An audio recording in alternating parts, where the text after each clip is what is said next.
डोंगरगढ़ और रायपुर में ईडी की छापेमारी हुई तो कारोबारी मनोज अग्रवाल के घर पर ईडी ने दबिश दी है। तो डोंगरगढ़ राइस मिलर एसोसिएशन के अध्यक्ष हैं मनोज अग्रवाल।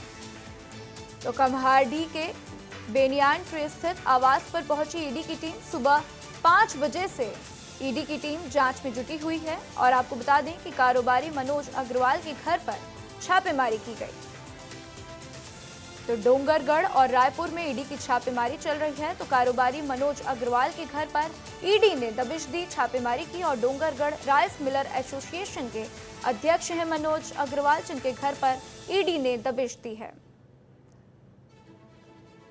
तो खम्हारडीह के बेनियान ट्री स्थित आवास पर ईडी की टीम पहुंची है और आपको बता दें कि सुबह 5 बजे से ही ईडी की टीम कार्रवाई कर रही है, छापेमारी कर रही है और कारोबारी मनोज अग्रवाल के घर पर छापेमारी की गई है।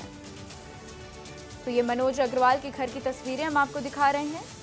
ये तस्वीरें आप देख सकते हैं और सुबह 5 बजे ही ईडी की टीम इनके घर पर पहुंच गई और सुबह से ही छापेमारी चल रही है और ईडी उनके इस आवास पर पहुंची। तो खम्हारडीह के बेनियान ट्री स्थित आवास पर ईडी की टीम पहुंची है।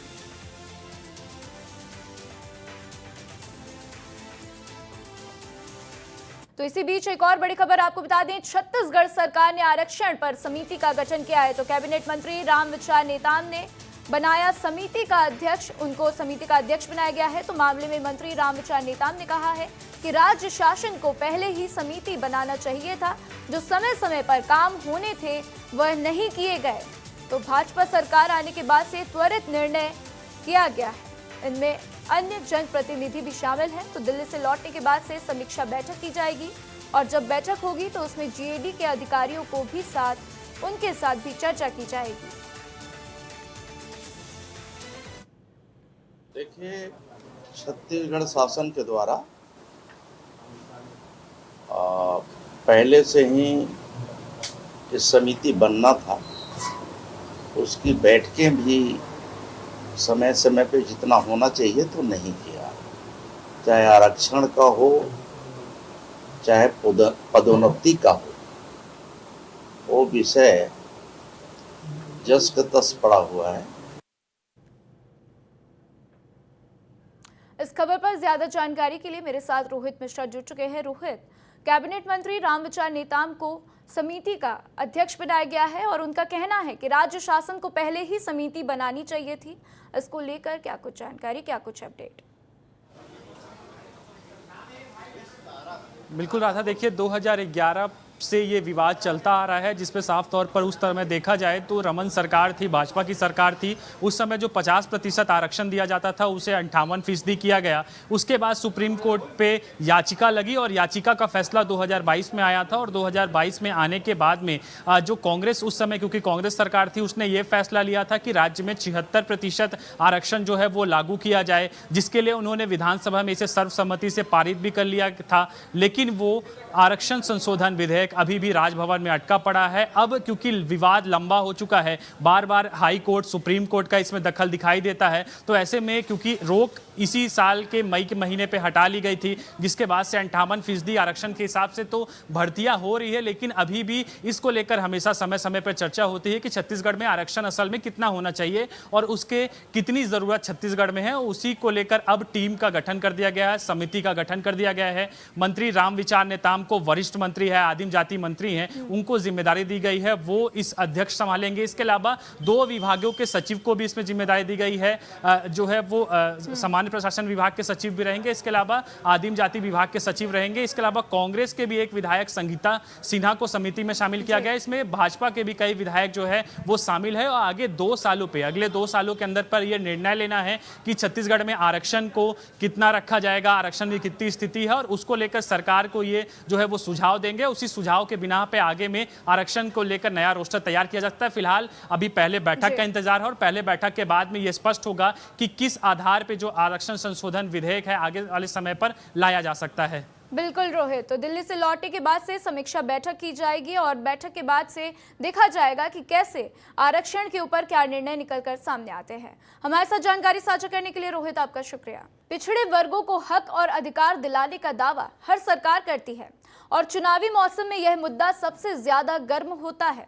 लेकिन छत्तीसगढ़ में एक ऐसा विवाद है जो पिछले 13 सालों में सुलझ ही नहीं पाया। अब विष्णु सरकार ने इस विवाद को निपटाने के लिए 8 सदस्य समिति का गठन कर दिया है। समिति आरक्षण से जुड़े तमाम पहलुओं को समझकर 2 साल के अंदर सरकार को सुझाव देगी।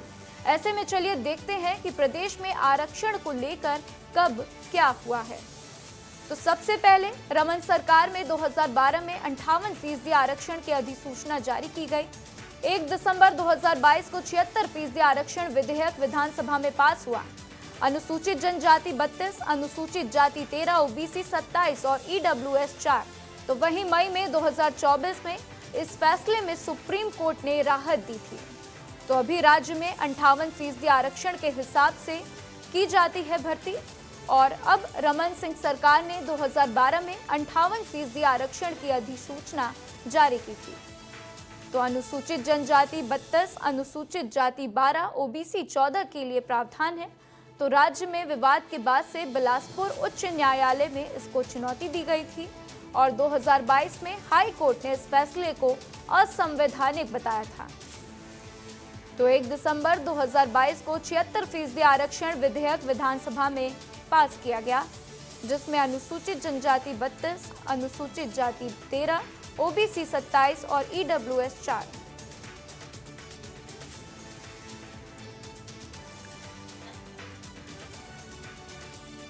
तो वहीं रायगढ़ से आपको बता दें कि धर्मजयगढ़ वन मंडल क्षेत्र से हाथियों का ड्रोन वीडियो सामने आया है। तो 30 से अधिक हाथियों का दल क्षेत्र में विचरण कर रहा है, जिसकी ये तस्वीरें आपकी टीवी स्क्रीन पर आप देख सकते हैं। आमगांव, ओंगना, पोटिया, हिम्मतपुर वर्तमान में सबसे प्रभावित गांव हैं, जहां पर अक्सर हाथियों को भ्रमण करते हुए देखा जाता है। तो कहीं पानी में गोते खाते हाथियों का दल, तो कहीं सड़क पार करते हुए, तो वहीं जंगलों में विचरण करते हुए ये ड्रोन वीडियो सामने आया है। तो रायगढ़ से ये ड्रोन वीडियो सामने आया है, जो आपको हम आपकी टीवी स्क्रीन पर आपको दिखा रहे हैं और आप देख सकते हैं कि वन विभाग की पहल वीडियो को ग्रामीण क्षेत्र में शेयर कर लोगों को सतर्क रहने के लिए सूचना देनी है, इसलिए इस वीडियो को शेयर किया जा रहा है।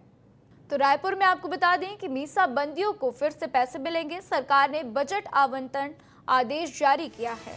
तो कांग्रेस सरकार ने रोक लगाई थी, तो 28 जनवरी 2019 को इस पर रोक लगाई गई थी। तो 2008 से दी जा रही है इन्हें सम्मान निधि। तो 15,000 पेंशन के रूप में सम्मान निधि दी जाती है। और ये आपको बता दें कि कांग्रेस सरकार ने इस पर रोक लगा दी थी। तो सरकार ने बजट आवंटन आदेश भी जारी किया है। तो रायपुर में मीसाबंदियों को फिर से पैसे मिलेंगे और कांग्रेस सरकार ने इसके ऊपर रोक लगा दी थी, लेकिन 28 जनवरी 2019 को इस पर रोक लगाई गई थी और 2008 से दी जा रही थी इन्हें सम्मान निधि योजना के तहत पैसे दिए जा रहे थे और अब 15,000 पेंशन के रूप में दिए जाने हैं इन्हें सम्मान निधि।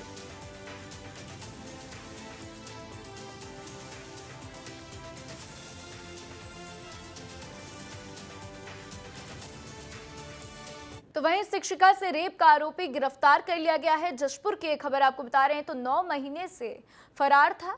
दनगरी वाटरफॉल में कांग्रेस नेता ने रेप किया था। तो आदिवासी शिक्षिका से रेप किया गया था। घटना के बाद से बीजेपी नेता गणेश भगत ने थाने का घेराव किया था, जिसके बाद से इम्तियाज की लंबे समय से पुलिस तलाश कर रही थी। तो स्पेशल टीम ने आरोपी को झारखंड से गिरफ्तार कर लिया है। दनगरी वाटरफॉल में लास्ट ईयर वहाँ की शिक्षिका के साथ में पिकनिक स्पॉट पे सामूहिक दुष्कर्म का मामला प्रकाश में आया था, जिसमें बगीचा थाने के द्वारा एफआईआर दर्ज किया गया था और दोनों आरोपियों की तलाश जारी थी।